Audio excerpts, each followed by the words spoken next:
I'm Dick. And I'm Hope. Today we're planting roses. David Austin roses. Yes. Well, we started planting already. We're not done yet, but we're battling the sun. We're trying to get done in time before the sun goes down. So we better get going, and we'll show you guys what we did. Yeah, and what we're still doing. Yeah.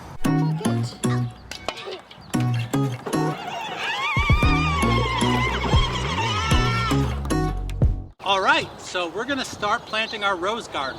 Our idea is to plant our roses in a row on this area of the fence, slightly out.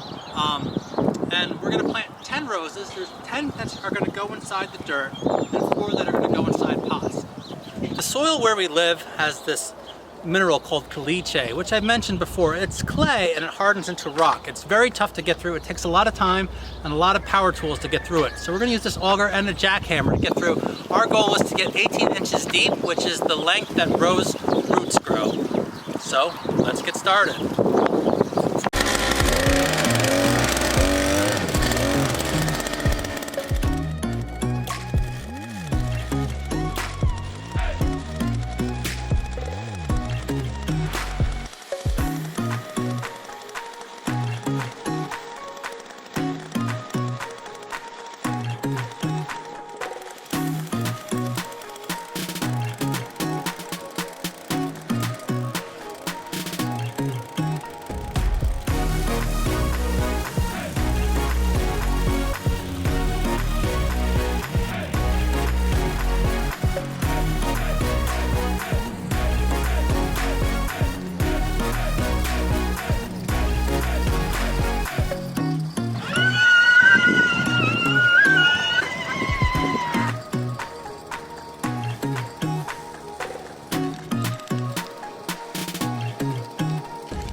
Pure caliche. Yep, 18 inches exactly.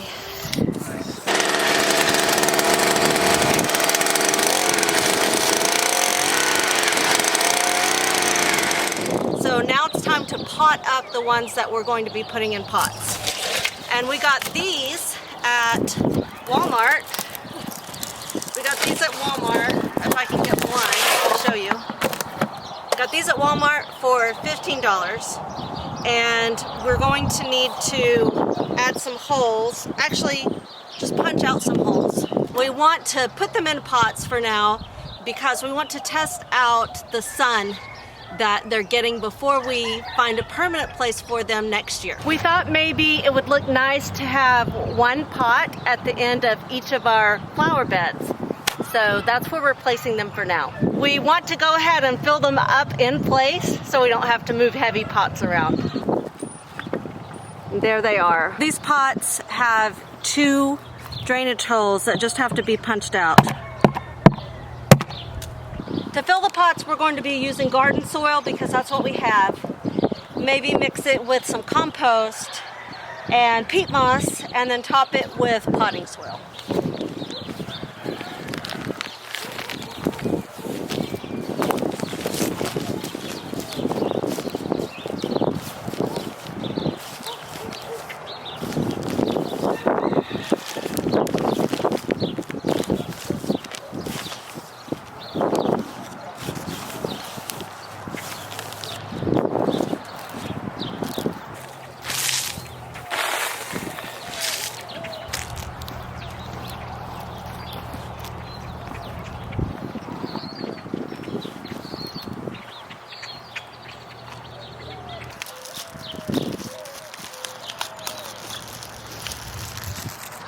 The David Austin planting guide says to lift the bare root roses out of the water, hold them over the pot or the planting site, sprinkle them with mycorrhizal fungi, which they sell, but they were out at the time. So I got this on Amazon. I'll put a link in the description. So let's see if we can do that.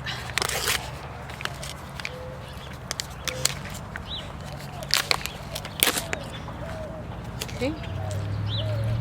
Just looks like powdery granules. Okay. Hold it over where I'm going to plant it and sprinkle the roots.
So we have all our roses planted, and now we're going to put some mulch on top.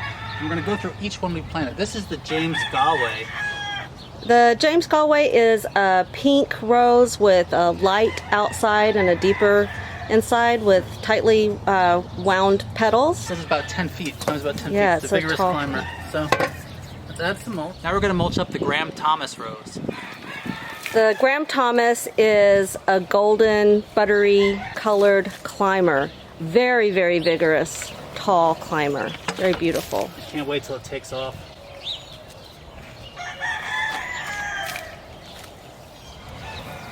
Here we have the Bathsheba. And the Bathsheba is another climber. It's got almost white on the outside, if I remember right, and kind of a salmon peachy interior. Another really pretty one. They're all very pretty.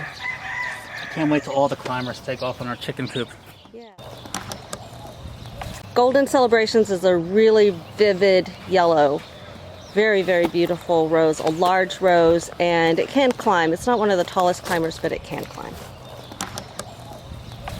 And over here is where we put a barrel at the end of each one of what will be our flower farm rose. You know what What's these this are? one?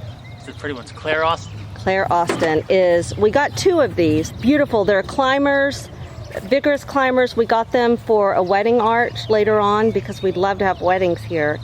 And they're almost white, but there's some warmth to the center of each of these roses. Very, very pretty. Did I mention we got two? Yeah. We got two. And the thorns everywhere when I look. Your favorite is the spikiest. So this is Munstead Wood. It's a deep burgundy rose. Has more thorns than any other rose we bought. And this is the one that Dick really had to have. When he placed my Valentine's order, he added this on for him. Yeah. I even felt bad. I'm like, it's Valentine's Day. I shouldn't get something for myself. I'm glad I'm you did. ordering it. I'm glad you did. Yeah. It's all the same property. You're my property. You'd like to think. What's this one? Claire Austin again. Okay, another Claire Austin. Yeah, we did kind of every other one. Another white, beautiful climber for our arch. Okay, and the last one in the flower field row. I tilled up this bed yesterday, so things are a little out of order here. This one is Lady Emma Hamilton. Yellow tangerine colored rose. That's going to be so pretty. It's a shrub. It's, I think, 4 by 3, and it has a fruity smell. So this is on the opposite side of the yard where we have our perennial flowers. We've planted some Shasta daisies over here in another video, which we hope you'll watch. And this one is what? Oh, this one is my favorite. Yeah, I was going to say, you don't know? This one, so I have to tell what I did with this one. This one is, first of all, this one is Tottering by Gently. It's a beautiful single petal, wild looking rose. Looks like a buttercup flower, or what we call buttercups here in Texas anyway.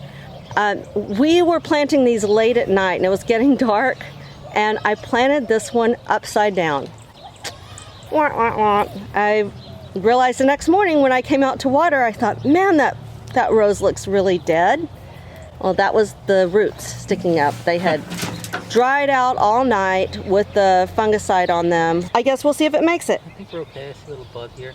It seems like all the new growth, once you took it out of the bag, the new growth that grew inside the bag kind of died off, but there's new growth coming. Right. The change in moisture probably shocked it a little bit, Yeah. but they seem to be okay. They're still green. There's Yeah. new growth coming up. Good. We look forward to a vibrant rose season. Yeah. In other news, my artichoke, which has been eaten by deer, stepped on, moved, had basically heat stroke, and froze in -1 degree weather, is coming back. Okay, moving on. So there again is our perennial bed, and then we're moving on to the rose that's right next to it. There's a bag of peat moss next to it because Persephone was riding her motorbike, and that was a barricade to keep her from running over that rose. So this one is what? This is the golden ticket of roses.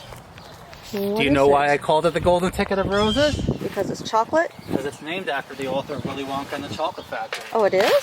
Roald Dahl. Oh, so we're calling this one the golden ticket or the schnozberry? I think the schnozberry. Let's call it the schnozberry. Okay, so what is it called actually? It's called the It's called the Roald Dahl. Roald Dahl. Okay. Yeah, it's a medium-sized peach blooms and magnificent tea fragrance. Now the color of this is so beautiful. You're gonna see it on there. It's not even a color that I even wanted for a rose, but I saw it, so I'm like, I gotta have it. We both felt like this Yeah. was on our must-have list. Okay, so just to give you some context, there are the 2 roses that we just mulched.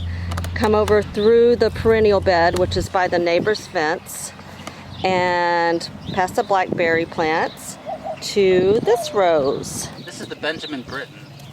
This one is almost red, but it's just a really vibrant pink. Very pretty. And it's got a fruity fragrance. Oh, another fruity one. We need to put barricades in front of all of these Yeah. because this is also a racetrack. Okay, and then a few steps over from that one, we have kind of arching out away from the fence. We have the last one. You remember what this is, right? It's the Lady of Shalott. Yes, good job. This one I bought because of Anne of Green Gables. And we got a comment. Apparently, she's not the only one that bought it just because of the name. I knew I wouldn't be the only one. And so this one is kind of an orange, very deep orange. And I like to think of that as Anne's hair. There you have it. 14 David Austin roses in the ground or in pots. Yeah. We'll keep you updated on the growth of these roses. Yeah, and if we haven't put out a video yet and you're wondering, check out Instagram there at Dick and Hope. And feel free to comment. If you comment and say you want to see how they look right now, we'll probably just come out and do it real fast. Yeah, we'd love to share it. Okay, so if you liked this video, or you like David Austin roses, or you like gardens, or you like puppies, please like this video. Yeah. If you like food, like this video. If you have anything to say say it in the comments. And if you don't, please just comment. I have nothing to say. Say hi, yeah. Subscribe. Like to have you. And we that's, really value our subscribers. That's all too. we ask from you, just those, 3 things. Yeah. And follow us on Instagram. Yep. Alrighty. Bye, everybody. Bye.